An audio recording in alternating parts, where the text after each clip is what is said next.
PLID L45S1 disk প্রলেপস, disk সরে গেছে, রগে চাপ দিছে। তাই এই ক্ষেত্রে L32 L45S1 ডিস্ক খারাপ নিয়ে উনি শুরু করেন যাত্রা স্কয়ার হাসপাতাল। স্কয়ার হাসপাতালে তারা MRI করে। MRI রিপোর্ট অনুপাতে ওনার L4 থেকে শুরু করে L5-6 পর্যন্ত S1 পর্যন্ত খারাপ। এই খারাপটা থাকার ফলে ওনারা বলেন যে অপারেশন করো। অপারেশন করে নাট বোর্ড লাগাইতে, মানে স্ক্রু লাগাইতে ছয়টা স্ক্রু লাগাবে, 2টা প্লেট লাগাবে। আচ্ছা, এটা হলো স্কোয়ার 2 নাম্বার। তারা স্কোয়ারের MRI দেখেন, দেখতেছি তারা, এটা হলো স্কোয়ারের MRI। এই হলো ওনার খারাপ হলে 1, 2, 3টা ডিস্ক। এই 3টা খারাপ, এই 3টা 6টা নাট বোল্ট লাগাইতে হবে। এই যে এটাতে আরেকটু বড় করে দেখাইছে, এই যে 1, 2, 3। এইটাও একটু খারাপ আছে, এটা অনেক বেশি খারাপ না, অল্প খারাপ।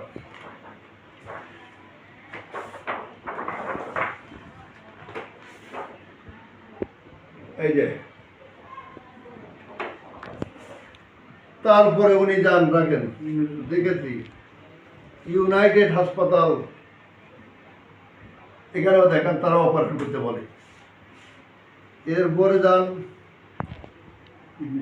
ইবনে সিনা স্কোয়ার, স্কোয়ার রাখেন, দেখি স্কোয়ার, আবারও স্কোয়ার, আবারও স্কোয়ার। তো এটা হইল ইবনে সিনা। ইবনে সিনা হাসপাতালে যান, করে দেন। এইটাও ইবনে স্কোয়ার, দেখেন। আগে স্কোয়ার শেষ করি, এখানেও স্কোয়ার। এইটা হচ্ছে শশী হাসপাতাল।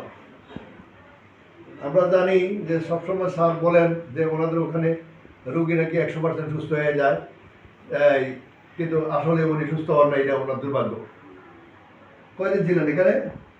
12 দিন। 12 দিন ছিলেন উনি। আচ্ছা, উনি বলছিল 40 দিন থাকার জন্য। ম্যানুয়াল থেরাপি সেন্টার, ম্যানুয়াল এবং ম্যানুপুলেশন থেরাপি সেন্টার, এটা কোথায়?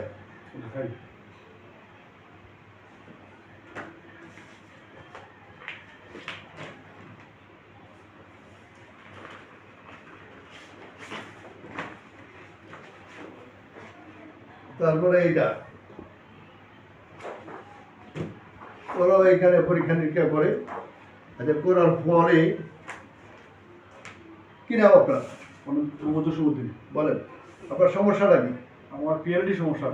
না, PLID তো পরে শুনছেন, কিন্তু আগে কি হইতো? আগে মাথার থেকে পায়ে হাঁটতে খুব কষ্ট হতো, রান্না টান খায়।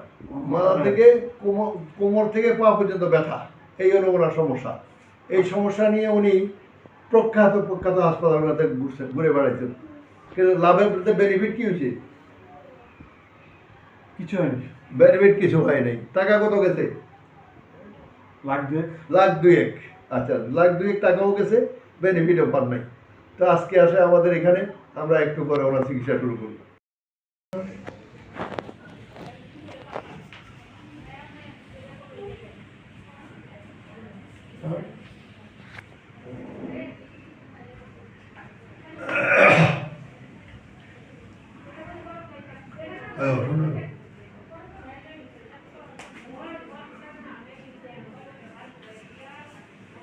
আমরা আজকে ওনার প্রথম সেশন চিকিৎসা শেষ করি।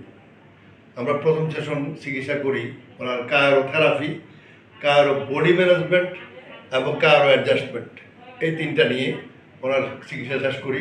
করার মাঝখানে ওনাকে আমরা প্রায় 30 মিনিট হাঁটতে দিই নাকি? এই 30 মিনিট হাঁটতে যাইয়া আগে যে টানটা লাগতো সেটা এখন কতটা কম লাগে? 10% কম লাগে। আর এখানে আগে চলটা ভালো, কতটা? 20%। 20, এখানে 20, কোমরের মাঝখানে ওখানে ব্যথা করছিল না, ওই আমার ওই ডিসি ওই জায়গাটা মোটামুটি আগের চেয়ে অনেকটা 10% ভালো আজকে চিকিৎসা। আজকে চিকিৎসা 10% হইলো তো হইলো। জি জি। তো এর আগে যে সমস্ত হাসপাতালে আপনি চিকিৎসা নিচ্ছেন সেখানে কি 10% দিয়ে হয়েছে? না। তো আবার আপনি কোথায় শশী হাসপাতালে যে চিকিৎসা নিচ্ছেন সেখানে কি 10% হয়েছে? না, আর ব্যথা বাড়ছে। ব্যথা বাড়ছে। তো সুতরাং এই বাড়াবাড়ির ধারণায় আপনারা যাবেন না। আপনারা যাবেন যেখানে রোগীদের নাম্বার দেওয়া আছে, রোগীদের সাথে ফোনে কথা বলবেন যে ভাই আমি চিকিৎসা নিয়ে আপনি ভালো হয়েছেন কিনা। তো এইটা রোগীরা যদি বলে যে হ্যাঁ আমার কাছে ভালো লাগছে, আমি ভালো হয়েছি, আমি চিকিৎসার আওতায় আছি, অথবা তারপরেও একটা কথা বলি, যারা এখন থেকে 5 মাস 6 মাস 1 বছর আগে চিকিৎসা নিচ্ছে তাদের সাথে কথা বলবেন। আজকে বা কালকে যারা চিকিৎসা নিচ্ছে এদের সাথে কথা বললে এরা ভালো রেজাল্ট দিতে পারবে না, ভালো উত্তর দিতে পারবে না, নাকি? জি জি। উত্তর দিবে যারা 6 মাস আগে চিকিৎসা করে গেছে, 1 বছর আগে চিকিৎসা। যেমন আজকে একজন আমার ইউটিউব চ্যানেলে দেয়া বলতেছে যে স্যার আমি কুয়েতে আছি, আমি চিকিৎসা নিয়ে ভালো হইয়া কুয়েতে চলে আসছি, আপনার সাথে দেখা করতে পারিনি। এটা অনেক বড় বিষয় না? তো সেটা কাজ আবার আজকে থেকে আপনি সব কাজ করবেন, হ্যাঁ, কোনো কাজ নিষেধ নেই, খালি বেলটা বইরা সব কাজ করবেন। এই কাজ করে সুস্থ হয়ে দিব। ঠিক আছে। হুন্ডা চালাননি হুন্ডা চালাই না, আগে? আগে চালাবেন। হ্যাঁ, এখন হুন্ডা চালাইবেন, আজকে দিয়ে হুন্ডা চালাইবেন, চালাইবেন। ব্যথা বাড়লে না ব্যথা কমাবো আমরা। আচ্ছা ঠিক আছে। তো হুন্ডা চালানি বন্ধ করবেন না, কোনো কিছু বন্ধ নেই। ডাক্তার সাহেবরা যা তো কিছু নিষেধ করছে তা সবটাই কাজ আপনি করবেন। খুশি তো? ঠিক আছে স্যার, ধন্যবাদ স্যার। খুশি নি? জি স্যার। আচ্ছা, খুদা হাফেজ।